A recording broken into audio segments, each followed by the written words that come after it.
the Toronto Raptors rookie center Collin Murray-Boyles is already one of the most complete defenders in the NBA. In this video, we're going to look at what exactly makes a 20-year-old so effective right now and try to figure out just how good he can be down the line. Now at 6'7" and just under 250, Murray-Boyles has the build to take on literally any matchup. He can hold his own in open space against a skilled and physical big man like Joel Embiid, or step up towards the level and pick up guards, where he can pressure, contain, and blow up screening actions. While Colin does have kind of a lumbering build, he still has really good mobility on the ball. He's going to switch onto Derek White here, and as he explodes to his right, he initially gets caught on his hip, but Murray-Boyles is able to work all the way back in front to then clamp down on the ball. That speed also carries over to his defense off the ball, being able to jump in passing lanes or teleport to spots and plug up breakdowns. The awareness and quickness on this play is really good, where Colin can nibble off the catch here, is going to rip to his right refusing the screen. But Murray-Boyles goes from initially guarding the screener to then jumping in front and eating up this drive. When defending on the ball, he also has really good balance and stability, which is a must if you're going up against any shifty on-ball creator. LaMelo Ball initially makes a nice move by attacking hard to his right, to then slam the brakes by bringing it behind. And after he tap dances his feet behind the line, Ball 99% of the time normally creates enough space for a clean jumper. But look how Murray-Boyles is able to keep his base, to then shoot back out and contest his look.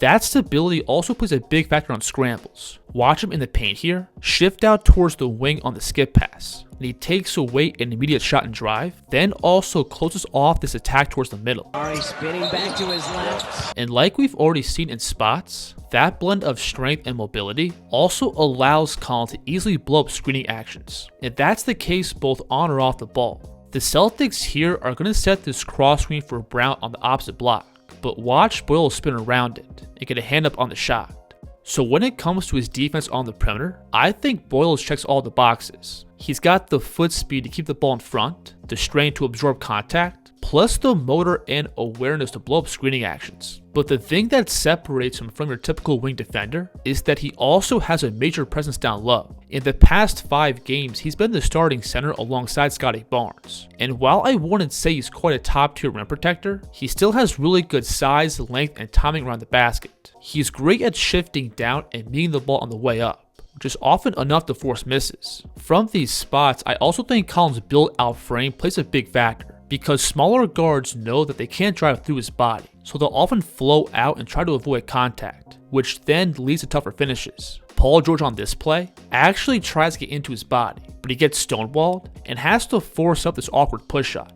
George through the slot, hitting the... Along with that physicality, Murray-Boyles also has some good quick twitch athleticism. He can quickly pop up off the ground and swat shots, or dart and cover ground in the lane. LaMelo Ball initially has his runway towards the basket, but look how Boyles from the opposite elbow rotates down and takes away this finish. In the past couple of games, he's also gotten better at reading the offense and playing one step ahead. On this pickup here, notice how he reads Edgecombe's eyes and drops back down to take away this lob. So because Boyles is a starting center, he naturally gets pulled up into a lot of pick and roll, and this is where his versatility really gets unleashed. First, like we've gone over, he can switch out and contain the ball from beyond the 3. With that foot speed, physicality, and length causes all kinds of problems. But then along with that, he can sit back and play below the action like a traditional 5-man. And from here, he may not have elite verticality, but he makes up for it with his movement by constantly keeping his body in front of the ball, while using that timing and reach to make plays. Look how he's both able to slide across to stop the ball,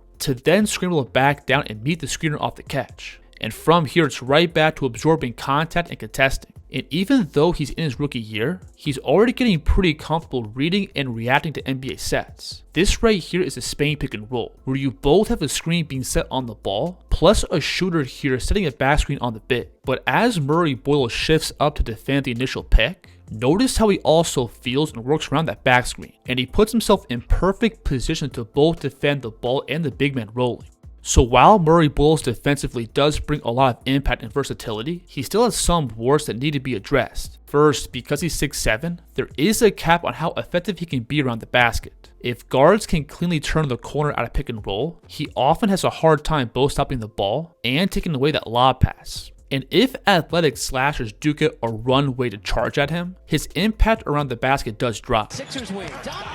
But a bigger area of improvement for me is going to be his effort. There's many times on rotations where he's unwilling to make those long scrambles. On this offensive rebound here, you have one of the best shooters in the league spacing out towards the corner, but Boyles from here doesn't make a real effort to get out there. He initially plays good defense on the ball here, but on the second driving kick, that right there is a closeout that he has to make. And you can see Coach Darko on the bench saying the same thing. So from just a raw talent and ability standpoint, I think Murray-Boyles has the build to possibly be one of the best defenders in the NBA. The guy can guard all 5 spots and be impactful from every position on the court. I think in order for him to truly be maximized, I would like to ideally see him be moved to the 3 or 4. But the Raptors defense has still stayed afloat with him at the 5. I think going forward, if he can just give better effort on those longer rotations, the guy is then going to be bulletproof defensively. Now when moving on and looking at Colin's offense, I think this part of his game still has a lot of room for growth. But to start off with the positives, he is a very athletic play finisher. If he gets any breathing room in front of the rim, it's going to be an explosive catch and finish. Off the ball, the Raptors commonly have him hovering around the dunker spot, where if they get any kind of rim pressure and the backline big gets pulled up, that's typically going to be an easy catch and finish. And Collins can both catch on the floor and explode up, as well as parachute up to snag lobs.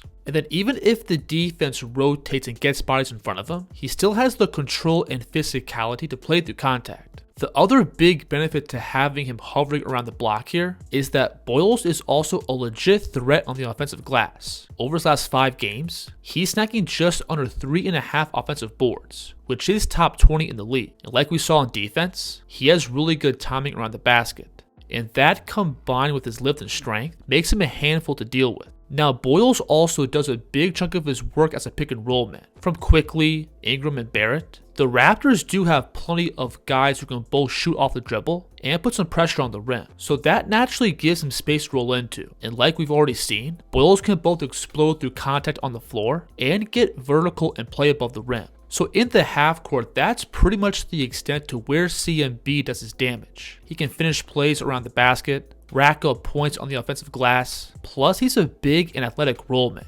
And pretty much all those physical tools carry over to his game in transition. Again, if he gets a head of steam going towards the basket, the guy is really tough to deal with. Plus he can also get off the ball and fill lanes as a lob threat. Now when Boyles has to put the ball down and attack against a set defense, his game right now is very limited. If he has to deal with length or a player who can match his physicality, there isn't a lot of depth or counters that he has in his game. He just kind of resorts to picking up and trying to squeeze the ball through tight finishing windows. And then along with that, the outside shooting is just not there. Since starting the last 6 games, he's taken 3 total threes and missed all of them. I think ideally from going forward, you would want him to really improve that 3-point shooting. Then maybe develop the feel to attack closeouts off the catch. But as of right now, he's primarily just an athletic screener and play finisher. But generally speaking, if Boyles can just provide efficient offense with his finishing and being active on the glass, that's more than enough to be a plus with Toronto's roster. This team already has plenty of ball handlers and shooters, so him just finding ways to fill in the blanks is all this team really needs right now. So while CMB's offense is still in the developmental phase, I think he's already one of the most versatile defenders in the league, and his ability to switch